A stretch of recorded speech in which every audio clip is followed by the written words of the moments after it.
បាត់ប្រាសម្រាប់ធ្វើសង្គ្រាមជ័យថាមានវិន័យ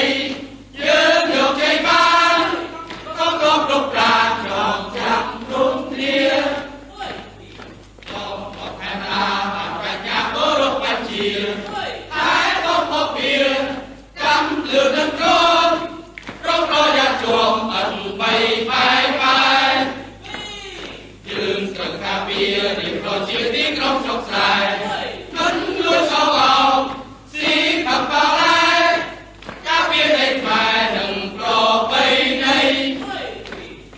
យំយាមមិនទេពេលព្រឹកនេះមិនចោលបន្លាយស្រឡាញ់មិត្តភក្តិ